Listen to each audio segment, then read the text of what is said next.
So it becomes quite complex if you want to have an experience which is called masturbation within an energetic expression. How do you do it without a relationship? You do it with yourself, as a self-expression, where you do not involve another being, where you do not take their energy, so that you could have satisfaction. Because the moment you take something, there is another law within the law of attraction, the law of balance. Positive, negative will always move and exchange. In that movement of exchange, it discharges. That means as the positive moves towards the negative, it's giving the energy to the negative, and the negative becomes the positive. And then the positive moves to the negative, and it gives its energy, because that's how the energy flow, to the positive gives it to the negative, and so it moves to and fro, to and fro. Moves the energy. We don't see that because we are that energy moving. We are experiencing the energy as it moves. So we are either positive or we are negative. We're not considering that we have become this very energy that is moving as the mind. And we start to forget about our real reality, the physical reality that exists here, and we don't look after it anymore because we're trying to satisfy our imaginary reality, where we have a positive and a negative. In the real reality you have what? You do labor, you eat food, it creates energy in your physical body. The waste products is released through shitting. It goes back into the earth. It is recycled back into the plants and again becomes food. I mean, we always eat our own shit. We just don't want to look at it that way.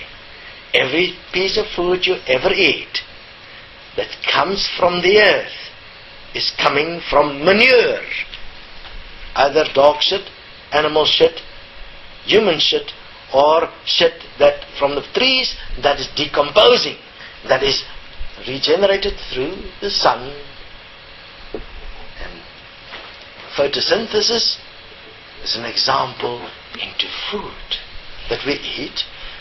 It turns into energy, physical energy with which we do things. Once that energy is finished, we need to eat again. Have a look what happens in the mind. It also needs a feeding ground. What is fascinating? That we have created ourselves as beings that exist not in the physical, but exist as personalities, as ideas within our mind of ourselves. We judge our physicality, we want to look a certain way, and we go into all kinds of regimes of how we should be looking, because we have this perfect picture of what we want to be, instead of accepting who we are and working with what we are. Then we create our whole world not according to what the physical requires, but according to what we mentally require. We call that mental stimulus. We call that intelligence. We call them all kinds of wonderful things. But what has that brought us in this physical reality?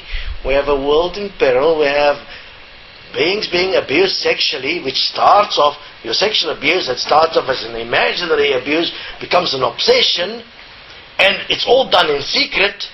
And that secret law of attraction attracts people to each other that ends up in abuse situations. Your child may end up in an abuse situation because you masturbated and imagined, and now your sins are being visited upon your sins of the fathers are being visited upon your children up to the seventh generation. What does that mean? They have to discharge the energetic responsibility you have created while you were abusing another being using energy. So now your child gets abused by an unknown stranger, a bad man. But you love masturbation, and you love to imagine an unknown man knocking at the front door, walking into your house and taking you violently and taking to a massive orgasmic experience. And you imagine that all the time, and you masturbate about it. It's so wonderful. Now it happens to your child, and you're mad at the world come on, some self-honesty here. Who created this? A great creator. Let's go back to a fascinating point. I mean, you can't remember anything before your birth. And you can access some of the information using hypnosis.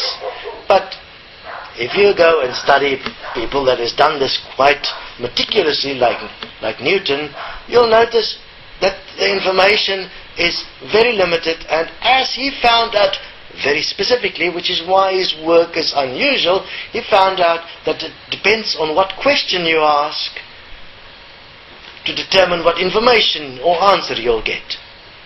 So that means quite a lot.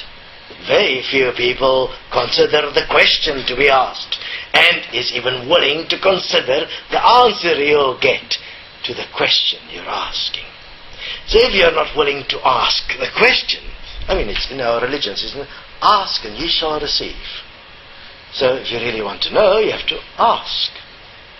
Now, what do you know? You know you're in a oneness reality, and a reality of energy, where you came into it and you can't remember exactly where you come from. You at some stage during your small years suddenly became able to speak, to remember things, to walk, and to do things. But you can't remember exactly when. Then after that you created yourself through the education system that was provided. And according to that you have decided on your place in society, you've desired it and you've constructed it. Then you've worked within the system, making sure that you survive, because that is what you've been taught. You've been taught by mom and dad, for instance, you must have a degree, you must have a good job, so that you always have money. And the only way mom and dad could justify all the starving in the world was to say, that's God's will.